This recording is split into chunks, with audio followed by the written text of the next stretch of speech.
Hello all! 'Big boss' భరణికి, అలాగే మనకు రీతు గారికి జరిగిన గేమ్ టాస్క్‌లో అయితే, అక్కడ కొద్దిగా ఫౌల్ జరిగినట్టుగానే ఉంది. సంచాలక్ ఫెయిల్ అయినట్లుగానే ఉన్నారు. ఎందుకంటే అక్కడ ట్రయాంగిల్స్ అనేవన్నీ కూడా సరిగ్గా లేవు. ఒక్క రవ్వ మిస్టేక్ ఉన్నా కూడా అది ట్రయాంగిల్ కాదనే నాకు అనిపిస్తుంది. అక్కడ ఏదైతే బర్నీ గారు పాయింట్ చెప్పారో అది ఎగ్జాక్ట్‌లీ కరెక్ట్ అనే అనిపిస్తుంది. ట్రయాంగిల్ అంటే కరెక్ట్‌గానే ఉండాలి. బట్ ఒక్క రవ్వ అది షేప్ ఔట్ అయినా కూడా అది ఇంకా ట్రయాంగిల్ కాదు. ఇంకా అలానే మనకు అక్కడ రీతు గారు కూడా ఒక సర్కిల్ అనేది అంటే మనము విసిరేస్తాం గదా! అది ఎప్పుడు కొద్దిగా దాసిపెట్టుకున్నారో అది కూడా గేమ్‌లో మధ్యలో జరిగిందో ఏమో తెలీదు.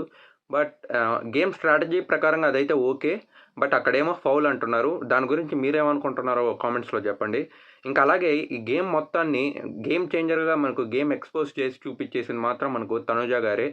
ఒక్క సింగిల్ మాటతో అక్కడున్న ఆటనే మార్చేశారు. ఫస్ట్‌లో బర్నీ గారు ఒప్పుకున్నారు. బట్ ఈవెన్ తర్వాత ఆయన అసలు అగ్రీ చేయలేదు. దీనిపై అంతా మీరేమనుకుంటున్నారో కామెంట్స్‌లో చెప్పండి.